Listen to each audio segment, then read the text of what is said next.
high enough to overcome the work function of that particular metal, then only this photoelectron will come up from the metal surface and you will get photoelectrons. Okay, first of all I will show you what are the main apparatus here. We can see that this is the light source. This is a vacuum photo tube. Here inside the photo tube there are one cathode and one anode plate. The micrometer digital display, and this is the voltmeter digital display. So this knob is actually the voltage control knob, and this knob is the zero adjustment knob. Okay, so to conduct this particular experiment we have to connect the circuit first, and this is the circuit diagram. In the circuit diagram you can see that the voltmeter positive is connected to the negative of the photocell, and voltmeter negative is connected to the micrometer negative, and micrometer positive is connected to the photocell positive. First of all we have to check before switching on the light source. This is the light source, you know that, and this is a switch for switching on it on. So before switching on the light source we have to check whether the micrometer reading is 0 or not. If it is not 0, then by adjusting the zero adjust knob we have to make it 0, and we have to make sure that the phototube is not exposed to the light, this light source or any other light source or sunlight. Initially the voltage applied, this is a voltage control knob, so by adjusting this knob you have to make sure that the voltage initially is 0, and you have to make sure that by adjusting this knob the micrometer reading is 0.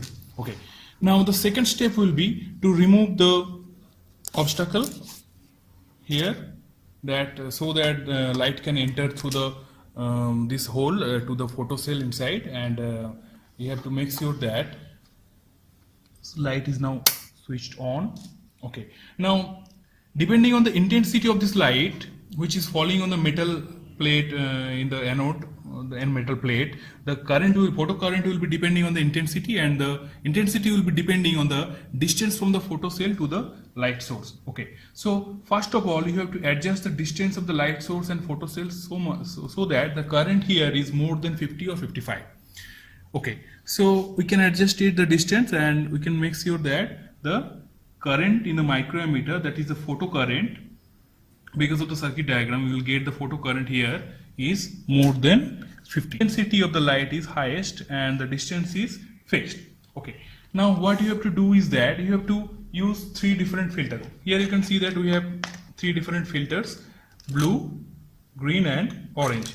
These are the 3 different filters. So this is the blue colored filter, and we are using this blue colored filter first because we know that the energy of blue light is highest compared to the green and orange.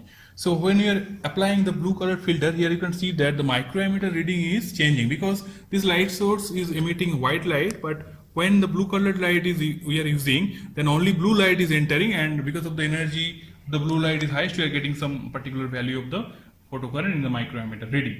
Okay, now stopping potential is the potential of the anode at which at particular voltage when the current is 0. So we have to increase the voltage by controlling the voltage controller, and you have to make the micrometer current or the photocurrent 0. So when it is 0, that particular voltage given to the anode is called stopping voltage or stopping potential. So here you can see that the micrometer reading is now 0, and we have to apply 0.707 volt to the anode. Again we have to take this reading and corresponding frequency of the light, blue colored light, and then we have to make the voltage again 0. Then we can change this blue colored filter to the next 2, and we can follow this for the next 2 filters, like the green one and the orange one, and you have to continue the same process again, and you have to measure the 2 different stopping potential for green and orange filter. Okay, so from the experiment we got a set of data of frequency versus stopping potential. Now here is the table. Here in the table we can see that there are 3 different columns. The first column is the filter. We know that there are 3 different filters we have used, that is orange, green and blue.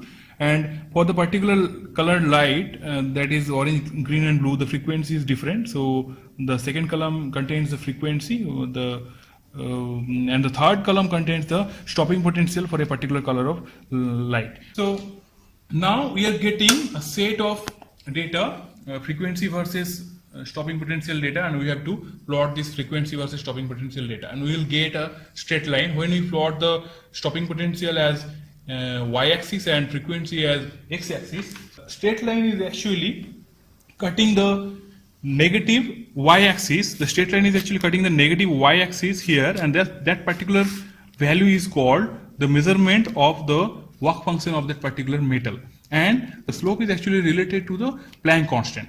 To calculate the work function and Planck constant, we have to follow Einstein photoelectric effect, and the Einstein photoelectric effect is depending on the energy conservation rule.